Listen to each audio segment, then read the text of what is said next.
Welcome to Women and Resistance, a powerful podcast where we honor the courage, resilience, and revolutionary spirits of women across the globe.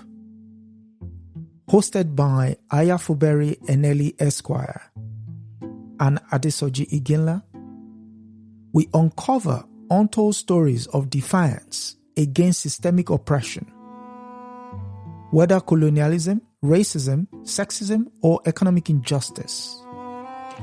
From historic icons like Winnie Mandela and Fannie Lou Hamer to today's trailblazers, we shine a light upon those shaping a more just world. This is a call to honor the past, embrace the present, and build an empowered future. Yes, greetings, and welcome to another episode of Women and Resistance. I am your host, Adesoji Iginla. With me, as usual, is Ayafubere Eneli Esquire. Before she goes into character, Women and Resistance is a podcast where we showcase the role of women in our continuous struggle for liberation. Special focus today would be on Josephine Baker, but I want us to view her from this standpoint. I'm going to take a quote from her. She said, "I walked into the palaces of kings and queens and into the houses of presidents and much more. But I could not walk into a hotel in America and get a cup of coffee. And that made me mad." What else she went through in the course of this hour or so, we would learn more. So, without further ado, welcome to Ms. Baker. Good evening. Good evening. Yes. So thank you for answering the call to sit with us. For those who are probably hearing your name for the first time, could you give us a quick, there is no quick synopsis with the kind of seasoned lifestyle you lived. So let's begin from the beginning, as they would say. Yeah. Who is Josephine Baker? What a question. Well, first, thank you so much. This is very meaningful, being back in the country of my birth. You know, many people, they are born in a place and that's their country and that's it. But then there are others, such as myself, who get to choose what country they will claim. I think you're cracking up, if I'm not mistaken. You can't hear me? Yes, you're fading in and out, so That is quite unfortunate. it's pulsating. Can you hear me better now? Try again. Can you hear me better now? We can hear you. Let's see if our audience can hear you. Don't make me sing. I know that most of you came just to see the banana skirt. And no, Yeah, there will it's be good no now. banana skirt tonight. No, it's good now. Wonderful, because I know that people are attracted to that which titillates. And I certainly made a name and lived a lifetime living out, in some ways, the fantasies of my audience, as well as, of course, my fantasies for my life as well. Can you still hear me okay? Yes, I can. Before I continue. Well, I can hear you. It is a pleasure to be with you tonight, and I don't believe that we are going to even be able to make a dent in my life, the story of my life. But I will certainly try. 68 years old and over 50 years later. You know, I've been dead that long. I died in 1975. And people are still coming for the bananas. My legacy or the fruit's legacy you're seeking, but I'm not bitter. A woman should be so lucky that she is remembered for her hips and, of course, my legs, but anyone. But that is part of the business, the life I chose. But tonight, you're going to get the spy.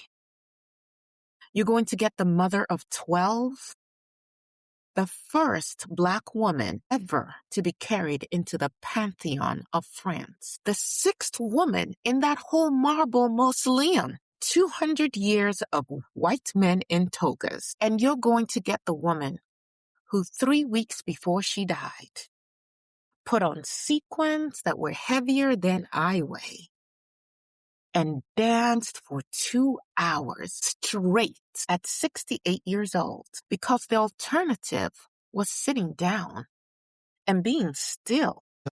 And You still can't hear me? Permit me to interrupt you again. Yeah, the sound is very muffled. It's muffled and... Well, can you hear me okay now? Yeah, I can hear you now. Maybe it's because you leaned towards the mic. Yes, I can hear you now. Can you hear me still now? We can hear you now. Yeah. You know what? It just doesn't surprise me. In show business, we always had to work through the issues. And sometimes those were the best shows ever. People never knew what to expect. Certainly not with me. True. So as I was saying, you're going to get the spy. You're going to get the glamorous woman. As you can see, I got all dressed up for you with my feathers and all. You're also going to get the mother of 12 and the first Black woman carried into the Pantheon of France. The 6th woman in that whole marble mausoleum. Did you know that? Before that, it was dead white men in togas. And you are going to get that woman who at 68, 3 weeks before I died, put on sequins. I'm telling you, the real deal, heavy. And I danced for 2 hours straight. I danced because the alternative was to sit still and to let the world happen to me. And I was never going to allow that. And I'm going to explain why, what shaped me, what helped make me who I became. But you know, I was always reinventing myself. You have to do that in life. Look at the world around you. Things are constantly changing. The seasons. You look at a tree in 1 month and come back 4 months later and it's completely different. So why is it that you're so stuck? Walked into palaces of kings and queens, into the houses of presidents. I've walked into rooms where I would not tell you what occurred. Because let me tell you, while some people love to tell their own tales about private matters, that is not my way. But I'll leave it all up to your imagination. I've been known to take lovers of all persuasions. Because you know, who are you as an artist if you have no passion? Passion fuels everything. And how can you be passionate on stage and not in every other aspect of your life? And if you're sitting there judging me, perhaps you need a little passion in your life. So listen, I have also walked into rooms in my own birth country where they would not pour me a cup of coffee. We're going to talk about all those rooms tonight, if you please. My name was Frida Josephine McDonald. By the time I was 8, I had to go to work. Taking care of babies, watching dogs, working like a full-grown woman. I had to, watching my mother, taking laundry, washing clothes till her hands cracked. She didn't have the kind of bubbles that I ended up having. But even that is a story that still needs to be told. Because you know what? Material things, they come and they go. And it cannot be the only thing that you base your life on. So I went from Josephine McDonald to Josephine Wells and then Josephine Baker. There were many other names as well. The Baker stock. There was one disastrous year where I was Countess Abatina. I made that up myself because, listen, if anyone was going to give me a title, I was going to take one for myself. And God knows they called me all kinds of things. Wench, the Venus, the Black Venus. Then I was known as Madame Leon, then Madame Bouillon. I was known as the Madame Lion. The French papers, they eventually just gave up with all my reinventions. And they just called me La Baker. Like there was only one. And of course there was. But it started as Frida. I had other nicknames as well. I can't tell you everything because you know what? Part of being an artist too is leaving just a little bit of mystery. It was that mystery that drove the men and some women wild too. And there have been so many books written about me. And today what I hope to accomplish is to challenge what you think you know about me. Okay. And to maybe inspire some of you to go back and learn a little more. You can still hear me, right?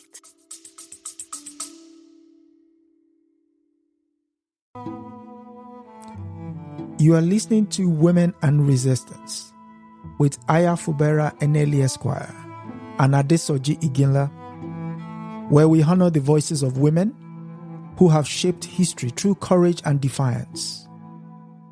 If you're finding these stories inspiring, take a moment to subscribe, share, and support this platform. Together, we amplify the voices that deserve to be heard. Now, back to the conversation. Loud and clear, loud and clear. Wonderful.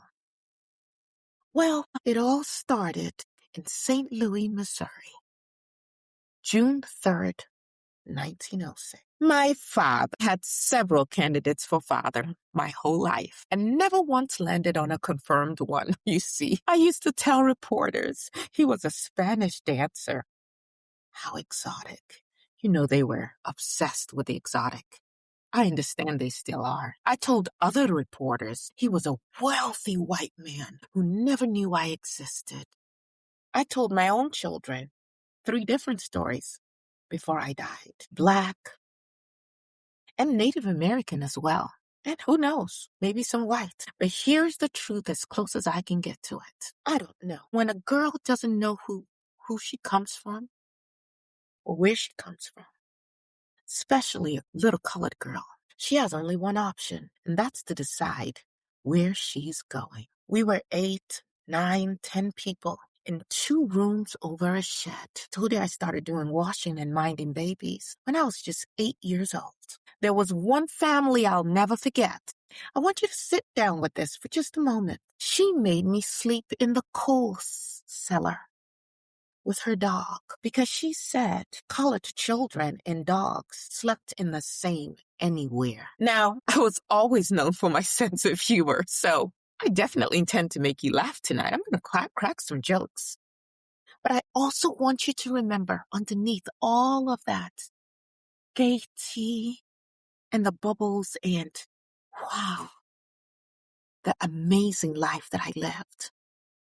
I want you to remember that 8-year-old girl sleeping in that coal cellar. It was 1917 in East St. Louis. I was 11. White mobs crossed the river and burned the colored side of town to the ground over a labor dispute or something. I think it was at an aluminum plant. Over jobs, over nothing, over their absolute and quite inexplicable fear of Black people. And my family ran across the free bridge. My God. And as we looked behind us, there was nothing but a cloud of orange. Everything was burning. We had with us just what we could carry, not that we had much more. It was the worst sunset. People ask me later, Josephine, why did you leave America? And I look at them thinking about that bridge. But I say something charming instead. Because what am I going to say? And ruin the cocktail party? I came here to chase my dreams. There's something about a girl, a colored girl who grows up with nothing. She learns to be light on her feet. You learn early to move fast in life, you know. You learn to make people laugh. So maybe they forget to be angry at you and make your life worse. Maybe laughing stops them from being cruel. I learned early the power of sex. You know, I was married and could I say divorced by 15? Twice. Yeah. At 13, I ran away from home and I got married. It was my only way of getting away from my mother. You know, she hated all that dancing and carrying on that I was doing. But I just couldn't imagine my life. Cracked hands, that's all I had to look forward to. And so I started the cakewalk, just on the sidewalks. I remember the first time this white man threw a penny at my feet. Should I be mad? Or should I see this as maybe my ticket? Show business was going to be my ticket. I watched and copied and practiced. I was forever dancing. I danced sometimes just to keep warm. It was so cold. And I barely had any clothes, and I just danced. I learned how to make faces and cross my eyes, and I kept auditioning for the vaudeville. And I kept saying, she's too young, you're too young. I left my first husband at 13. I wasn't cut out for that. And soon I married Mr. Baker, but that didn't last too long either. But the name did. And soon I auditioned. And finally they said, well, we'll put you at the end of the chorus line. Can you imagine? I was considered too Black, too dark, too loud, and too ugly to be a chorus line. The chorus lines then, the black woman, the colored woman, they could have passed for white. And I just wasn't the right color. But I didn't give up. The one thing, and there are many other things you could say about me, is I don't give up. Ever. Now, feel free to jump in whenever you want to, because when I get to talking, I don't stop. Not unless I have to. Audition for Shuffle Along. It was the most famous vaudeville show at the time. And I finally got on. But I was put at the end of the chorus line. You know, that's the forgettable ones, the worst. You just like throw them there. I wasn't supposed to be anything to the show, really. But they didn't know what they had coming, not with Josephine Baker. Because I twirled and I tapped and I did splits and I flipped and I did somersaults and I made all of these faces and I brought the house down. And I wasn't supposed to. All the other chorus girls couldn't stand me. I stole the show and I would get fired, but they would move to the next town and the audience would ask, where is that one? Where's the funny one? Where's the ugly one?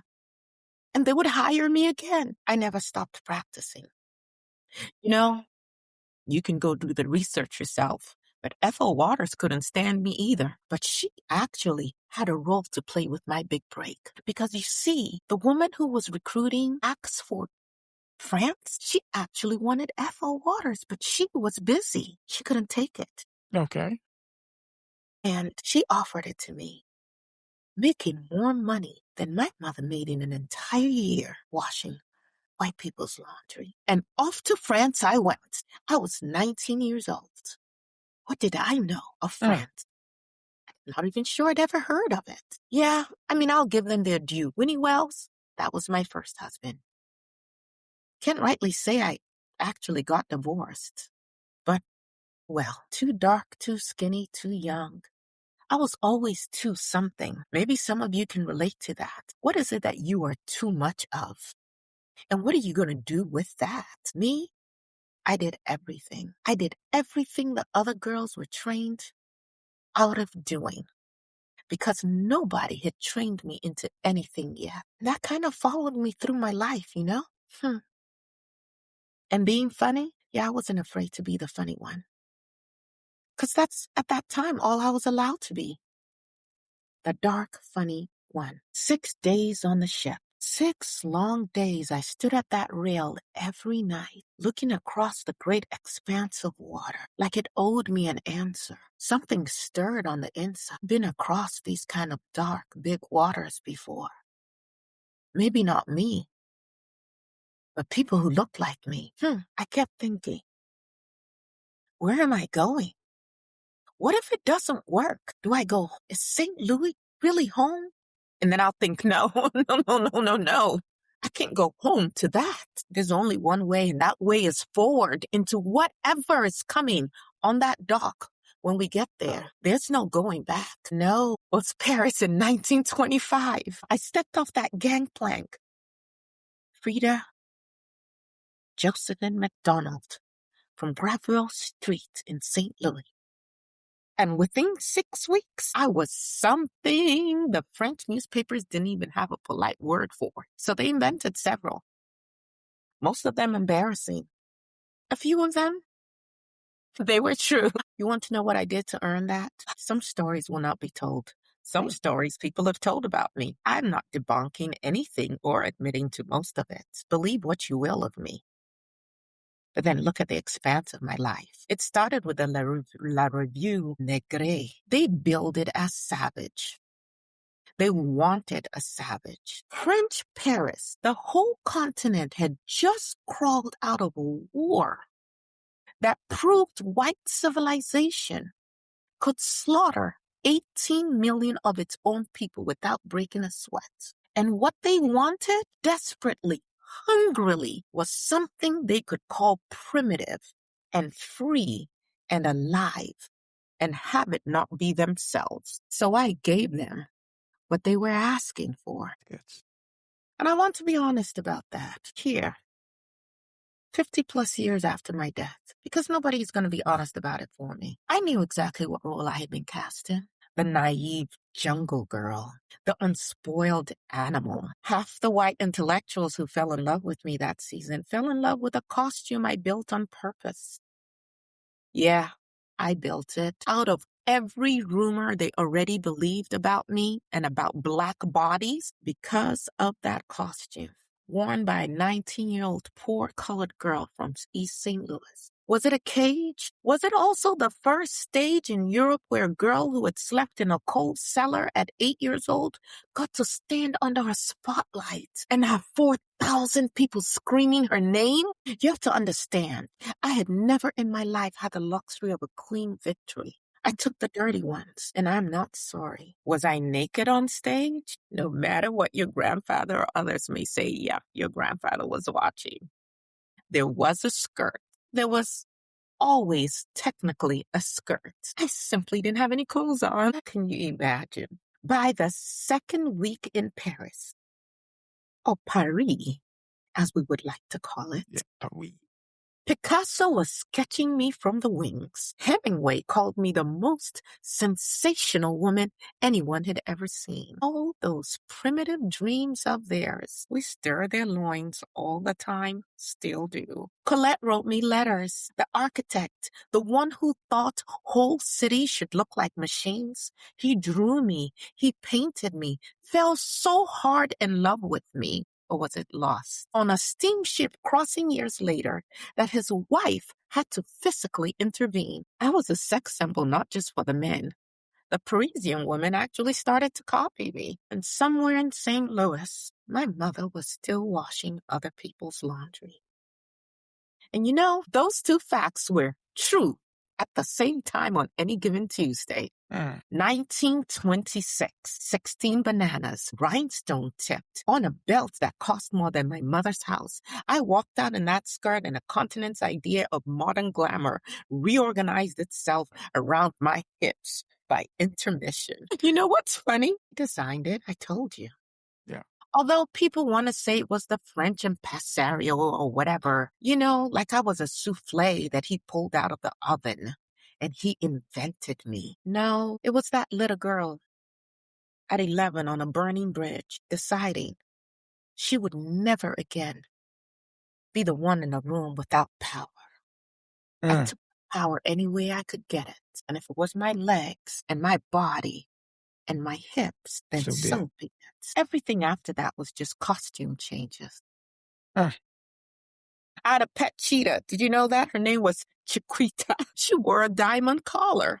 I walked her down, up and down the Champs-Élysées on a leash made of gold links. And when she got loose in the orchestra pits, and she did more than once, the violin section discovered I also had a gift for the 100-yard dash. I bought a Bugatti. I did not, at that time, even know how to drive. I did learn how to, though. Gloriously. And I put a dent in Paris driving that car. And then there were the proposals. Legend says over 1,000. Who knows? I lost count. They all wanted me, what they thought. But when I tell you that it is certain that dukes asked for my hands in marriage, sheikhs asked, Swedish crown prince asked, at least one count who actually turned out to be a Sicilian stonemason in a borrowed jacket. That would be my dear Pepito. Yeah, we told the world that we were married. And we lived together for many, many years. But we actually never got married. But you know what? Pepito was the best manager I ever had. He devoted his life to my career. He saw my worth. And he did everything to make sure that the world took attention. And I'll tell you what, I may be a lot of things. And there are a lot they say I am that I'm not. But the one thing I can tell you for sure is I am loyal. Briefly, the most photographed woman on the face of the earth. Yes, more than any queen, more than any film star. That little Colin was the most famous woman in the world. And I want you to know how enormous that felt. Did it go into my head? Wouldn't it get to your head too? Some say I was an egomaniac. Perhaps I was. There were so many postcards. When I'm saying thousands, I mean thousands and thousands of postcards. They could not get a hotel room big enough sometimes for all the cards that would come. In 1931, France threw itself a party to celebrate its empire. They called it the Exposition Coloniale. Pavilions built to look like temples and villages from Senegal, Madagascar, Indochina, Algeria, all of it arranged so a Parisian family could stroll through Africa and Asia between lunch and an afternoon nap, sample foods they'd never tried, watch dances built to look authentic, and go home feeling like citizens of the wide world without ever once asking, what did it cost the actual people of those places to be folded into a postcard for an afternoon? What a contradiction my life had been. Here I was, celebrated by all of France while they were colonizing people who looked just like me. Yeah. I want you to sit with that for a moment. I certainly had to.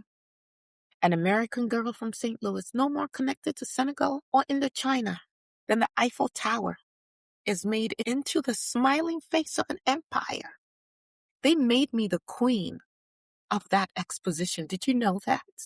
No. They were running a colonial legal system that did not extend full humanity to the people it governed. I wasn't crowned because I belonged to the empire. I was crowned because I was a convenient symbol. I was a convenient symbol for this notion of exotic. And convenient symbols don't get asked a lot of follow-up questions about what they're standing in front of. No agency to decide. You know, people would ask, what was it exactly that white Paris was so hungry for? Watching me move. Tell you what I've come to believe. Haven't had 50 plus years in the ground to think about it. Well, I'm not really in the ground, but I mean, that's where they put me. They buried me in Monaco. And that's another story I have to tell you. You know, Grace Kelly ended up being one of my truest friends in life and in death. Princess. I think it was ever really me. And that's saying a lot coming from me because I'm truly one of a kind. I think it was an idea of vitality, of instinct, of a body unbroken by everything mechanized and gray that had just finished slaughtering a generation of young men in trenches. Yeah.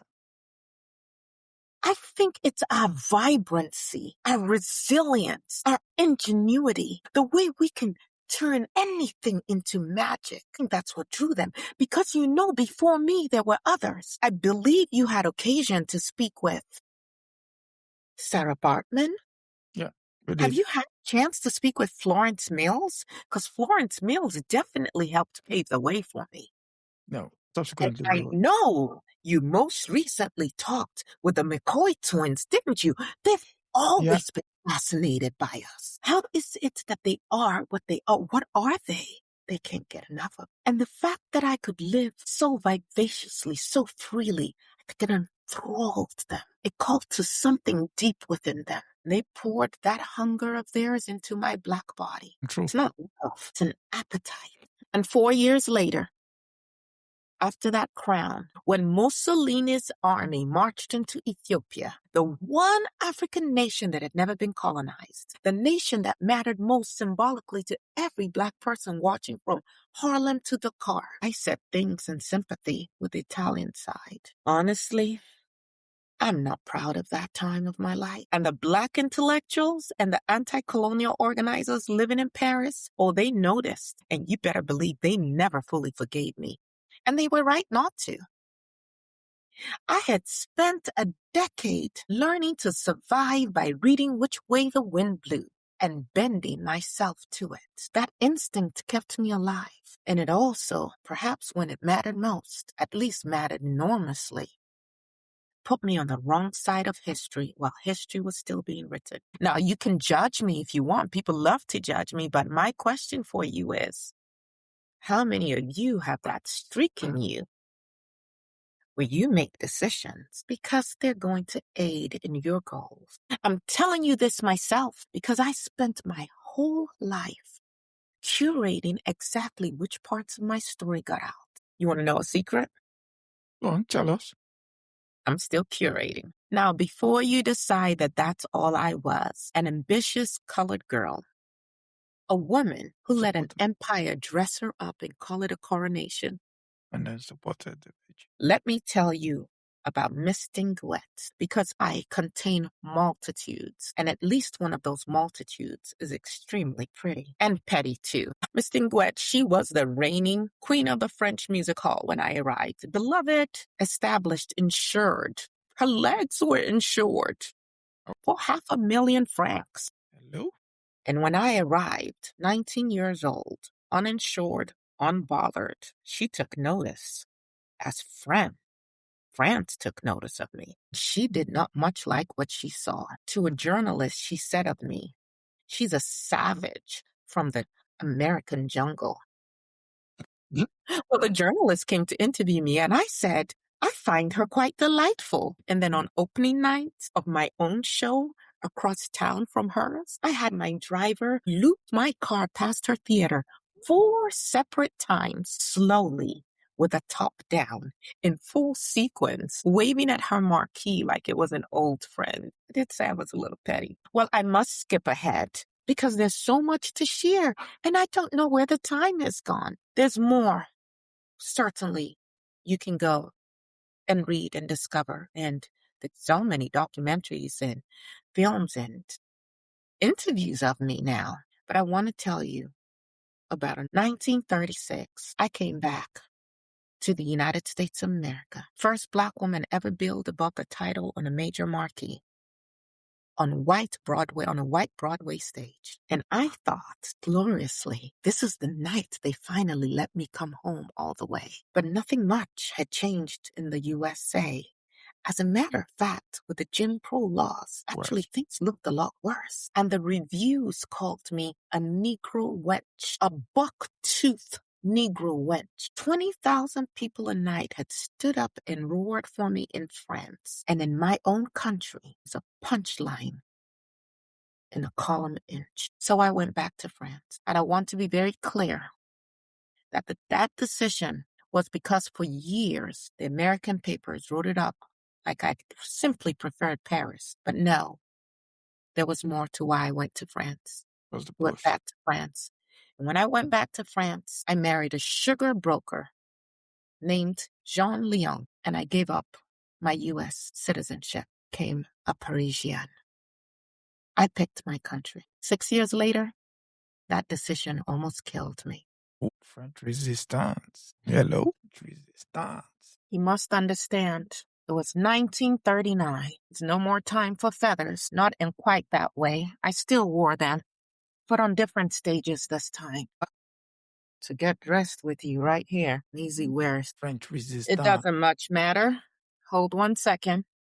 These are wardrobe malfunctions that must be taken care of because the show must go on. There we go. Do you recall what was happening in 1939?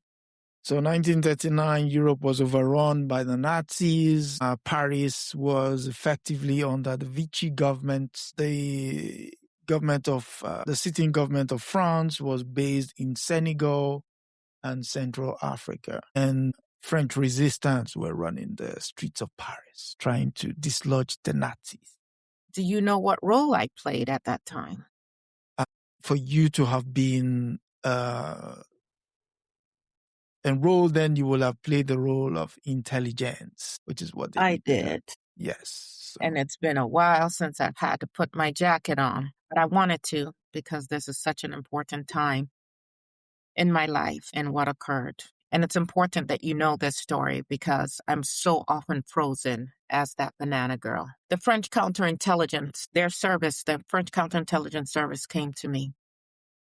See, at that point, I was the one who could walk into every embassy, every party, every minister's drawing room, every general's dinner table in Europe, reading the room. They just saw me as this exotic woman, this thing that they desired. I don't think they quite figured on any level of intelligence, you see. It spent 15 years of my life training audiences to underestimate exactly how much I was paying attention. While they thought they were watching my legs, and perhaps they were, in fact, I know they were, I was watching a lot more. And so I said yes to the counterintelligence service. I would argue that I was the single most overqualified spy in the history of espionage. Nobody suspects a Black woman with a cheetah and the bananas of carrying troop positions written in invisible ink on her music sheets. And that's precisely why it worked. Other times, I just pinned the messages into my underwear because no one was going to search my underwear. I worked the embassy circuit. I memorized convoy movements, troop numbers, airfield locations, whatever fell out of a drunk official's mouth at a party I'd been invited to, specifically because I was Josephine Baker, there to titillate them. I kept in my mind like a steel trap, carried it to Lisbon, carried it to London. I joined the Free French in North Africa and toured with them as a performer. Because a performer touring with troops draws no questions, and underneath the touring, the real work began, or really continued. People love to say I helped the resistance, like I brought sandwiches to a meeting.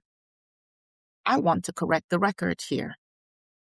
I was a sub-lieutenant Baker of French Air Force intelligence by the time it was over. I held an actual rank. I was not a mascot in this war. I was an officer in it. I nearly died in North Africa. I lost count of the number of miscarriages. In a span of 5 years, my stomach was cut open 3, 4, 5 times. One time I was in a hospital for over a year. They would come in to take pictures, and I said, not without my lipstick on. I spent the better part of a year in a hospital in Morocco. But I had traveled everywhere, to Marrakesh and to Fez, traveled to the Algiers. Here's the truth, sick or not, I'd rather die looking like myself than live looking like a stranger. Call it ego. I call it the last battle a woman like me gets to choose to win. I came out of that hospital thinner than I'd ever been. So much so that those who saw me perform said, oh, that's a lookalike. That could not be the real Josephine Baker because she had great legs. One time I got so sick I couldn't even stand on my legs. What is a dancer to do when she can't even stand? You've got to read my book, Fearless and Free. I talk about this one time when, my goodness, we just knew that plane was going down. Times when the engines in our cars would just go off and go out, give up. And we had to figure it out. I was a true soldier. I raided in 1944. I came back into that city in my uniform. Liberation Day. There were people starving in that liberated city. Couldn't just go back to my life of luxury. I sold my jewelry. I'm talking real jewelry because these men loved to give me things. I sold good pieces and I used them to buy coal and food for the people. People I never met. And I told the press to make sure not to ever talk about the work that I was doing. At the end of the war, General de Gaulle himself pinned the Croix de Guerre cross on my jacket. Later, much later, in 1961, they pinned the Resistance Medal. They made me a Chevalier of the Legion of the Honor, the highest honor the country gives. Worn many costumes in my life. Ostrich feathers, 8 feet across, diamonds and something that sometimes nothing else. A wedding dress at least 4 times. But this is the only one I never once thought of as a costume. After the war ended, I married a French orchestra conductor, Joe Bouillon. He was husband number 4. Well, if you count Pepito, 5. And we got my chateau, we called it Les Melendez, and I decided the way I decide everything, to go for everything at once and go really big. I couldn't have any children of my own, but I was going to build the world I wanted. And so I set my mind up to adopt children. My rainbow tribe, I call them. Children from all over the world. Ivory Coast, in Korea, in India, in Japan, Finland, and France, Colombia. Joe wasn't too happy with my choices. Of adoption? Well, it wasn't just the adoption. It's 12. By the time I got to the 9th child, Joe said, we can't afford this. I wasn't touring. I wasn't making the kind of money I used to make. And I had all these expenses. There were a lot of people on this 400 acres. I had a restaurant, and we had the farm, and we had the chateau, and we had the children. And then we had all the people to help with the children. And I told you I'm loyal. Even when I don't need you anymore, if you were loyal to me, I'm loyal to you. So I had a whole slew of staff that I didn't even need, but I paid nonetheless. Wow. But Joe could see the money was running out. And finally, Joe left. I called Les Melendez, I called it World Village of Brotherhood. And I genuinely, with my whole heart and my entire enormous ego, believed I was building a working model of how human beings could simply decide to stop hating each other. Coexist. If someone only showed them how it could be done at a kitchen table. And I threw myself wholeheartedly into raising my children. But was it sustainable? Was it sane financially, spiritually? I was a woman with divided attention. 12 children, a husband, opera-sized chateau, a working farm, all of these animals. Did I tell you how much I loved animals? And I fought for my kids. But you know what? It didn't all work out the way I had hoped. And my children, as much as I loved them, were also harmed by the woman I was. Towards the end of my life, many of them were estranged from me. I lost the chateau. I ran out of money, had nothing else to sell. And then they came for my home. I shipped my children off to different friends, and I wouldn't leave. The sheriff had to drag me out, nothing but a house coat and some scarves around my head. And I sat on those stone steps. I would not leave while the rain poured down on me. And the same journalist took pictures of me and plastered it all over the world. You can't build your life with wealth. Wealth is so fleeting. I did publish my memoirs in France, a long, rambling thing that took 20 years to piece together, really. Marcel Savage, she did a great job interviewing me whenever he could. In 2025, it was translated to English. And for whatever reasons they chose, and I would not name her, but you can go look it up yourself, a woman I would consider an intellect, quite successful in her own right, but I'm not sure why they chose her to write the preface for my book. Because, interestingly enough, she spends the greater part of her preface criticizing me for daring to critique the Jews and what they were doing to my people when I went back to visit. All over Harlem, the Jews ran everything. And I was so bewildered that a people that were so oppressed themselves could turn around and be so oppressive to others. They were slumlords, and you couldn't perform anywhere without going through them. And they paid you a pittance while they kept the lion's share. Did I tell any lies? Listen, when the truth is the truth should be named. I have no hatred for Jews. I'm not an anti-Semite. One of my husbands was Jewish, and I actually converted to Judaism. But when you see something that's not right, you should be able to say it. And they chose her to write the preface just to complain that maybe I should not have used stereotypes without ever addressing any of the truths of what I had said. Well, there was another time. Now, let me stay on this and then I'm going to round up because there's so much to tell you. Walter Winchell read my book when it was still just in French. And he called me an anti-Semite in his column. Not long after the book crossed the ocean. And they went about to make sure that they did all they could to ruin my career in the United States of America should I ever return. And I did return in a manner that most of you don't even know about. I returned and I spoke at the 1963 March on Washington. Did you know that about me? No. See? They freeze me in that damn banana skirt. I came in my uniform with all my medals pinned on me. And I spoke right before Dr. Martin Luther King. And you know what else most people don't know? Go on, tell us. When he was assassinated, Retta Scott King called me up. And she asked me to take over the helm. Surprised, aren't you? Yeah. And I thought long about it, but I had my children, and there was no way I could do both. And so I had to turn her down. And she carried most of that mantle, that leadership on her shoulders. Grace Kelly. Grace Kelly met me at the store. I had gone in, was seated at a table, and waited while I watched all the white patrons get served. It was clear what was going on.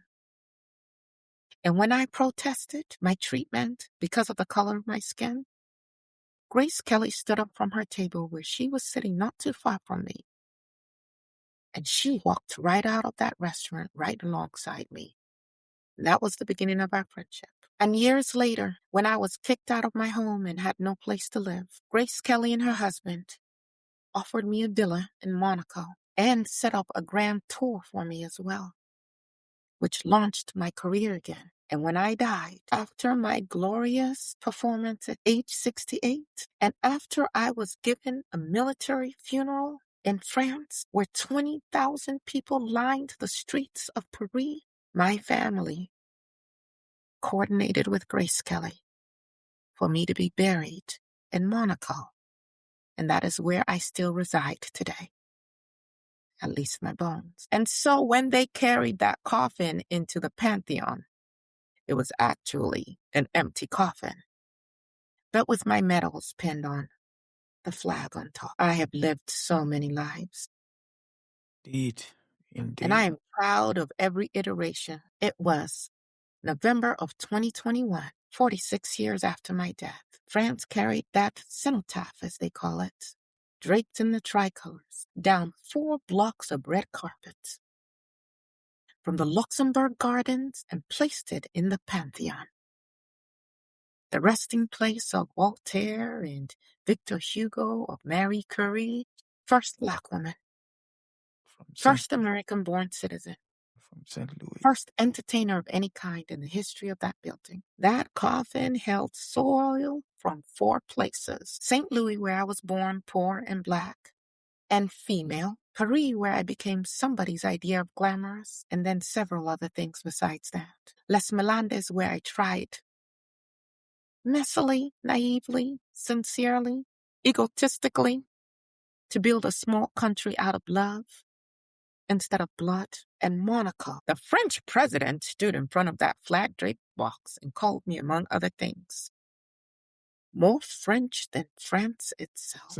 I have been called a great many things in my life. One, thumpy, goddess, spy, savage, mama, countess, sex symbol, national hero, mother of 12. I am also the first Black woman ever buried among the immortals of France. I bet you'd like to know which one I'd like to keep if I could only keep one. But that will be for another time, because there should always be some mystery. I want to say this to you all. First, thank you for your indulgence. Welcome. The things we truly love, they stay with us, locked away after everything else is gone. It's not so much what I did with my life, it's what could you learn from it to inform your own Black, female. Yes, we do. Yes. So, what questions do you have for me? Or is that time done? Well, I want to leave us with the impression that in light of the present times we live in, which is the growing threat of fascism and the genocide going on in Palestine, that you did your bit as an intelligence officer to help push back fascism in the times. So one final question would be, when you were asked to do the role or take up the role of an intelligence officer, what immediately went through your mind? Well, I was thrilled. Okay. It was never part of my personality to just play it safe. That's not what got me to where I was. And I wanted to be part of fighting for what I believed in, for freedom. Mm. And I knew I could walk into rooms that no one else could. I was flattered that the intelligence service saw more about what I could be than possibly many people, or most people, gave me credit for. So it was an honor, an absolute honor, to serve in that role. And I relished every moment, even the times when it seemed like I might lose my life. Okay. So our final question would be, you did say when you married the Frenchman, you renounced your American citizenship. Did you go home after them, or did you keep close links with the old home ties? Yes, very much so. I took care of my family. I went home and I visited, and I write about all of that in my book. And my family actually came and lived in the chateau with us as well. So yes, always close ties. Never forgot who I was, which is why even Coretta would make the offer that she did. Yes. I mean, you have to think back then you had Ella Jo Baker, you had Dorothy Heights, you had women of substance, and the men, of course, didn't necessarily want to give women an opportunity to speak at this march. They were just going to pay tribute. And so initially it was going to be to Myrlie Evers, the widow of Medgar Evers, but she couldn't make it. So it ended up being Daisy Bates that they paid tribute to. But it just so happened, behind the scenes, they were trying to rewrite the speech of, what's his young man who just recently passed away? John Lewis. John Lewis. Yeah. And so they needed speakers actually to fill in the time. So it's my understanding I wasn't quite slated to speak, but I was there and I was given the opportunity, and I did speak for over 2 minutes. You can also see copies of my speech that they're still around. Of course, the whole video is around as well. But I always had a sense of duty, and I recognized that with all that I had accomplished and all the rooms that I could walk into, that I must use that power for good, not just for myself, but for a greater good. And that's what I did. Okay.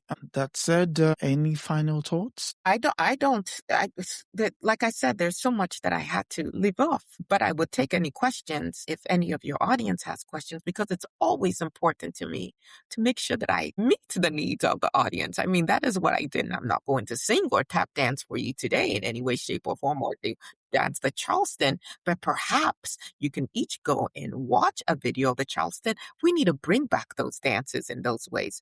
Let me tell you, there was something about being on that stage, something about dancing. There was a freedom in just being able to let go and to be uninhibited. But it was also a way of healing. Like I could dance my sorrows away. I could dance my pains away. Could be anyone I wanted to be on that stage. Oh, I forgot to tell you. Like I said, there's so many books that have been written about me. I just have a few of them here. This is one that you can easily get. It's called Jazz Cleopatra. Where they come up with these names, I don't know. Josephine Baker in Her Time. Certainly one you can get. There's another one. This is kind of a tragedy, but Josephine Baker, what do they know? Josephine Baker and the Rainbow Tribe. Now, I will say this to you. Don't believe everything you hear from them, because they didn't live my life. People pick up whatever they would like to. Of course, gosh, there's the other book, Josephine the Hungry Heart, Josephine Baker in Art and Life, the icon and the image, Josephine, the dazzling life of Josephine Baker. I made money off myself, people made money off of me, and people are still making money off of me. Yeah. And of course, Negrophilia, avant-garde Paris and Black culture in the 1920s. Of course, there's a documentary, Chasing a Rainbow, The Life of Josephine Baker. And Lynn Whitfield did a great job playing me as well in the story of Josephine Baker. There's so much out there. There are films of me. You could see Zuzu from 1934 and Princess Tam Tam from 1935.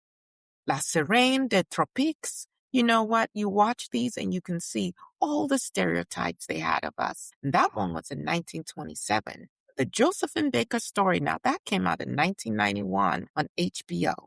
So you got a couple of questions.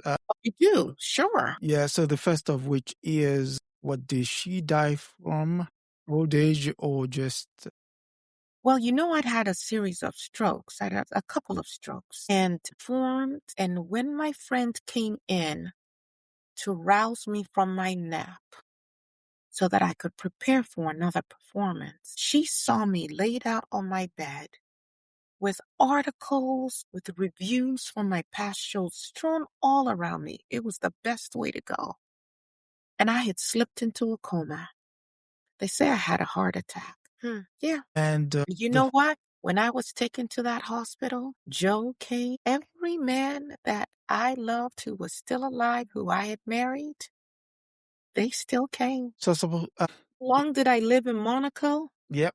Well, after I lost my home, my chateau, I lived in Monaco really until my death. It was my home base from which I traveled, and got whatever shows that I could. But that was my home base until I went back out and I was touring when I fell into the coma. And so it was very befitting that I would be buried in Monaco. So you've even gotten one of our viewers says one of our German friends named her daughter Josephine, especially after you. Yeah. So I'm sure tribute. there So what's were tributes? many children named after me, names chosen by their fathers who couldn't have me. Well, okay. But of course, I was also greatly admired by the women as well. Casting no aspersions on your German friend, I am flattered and honored that anyone would name their child after me. And thank you so much for sharing that story.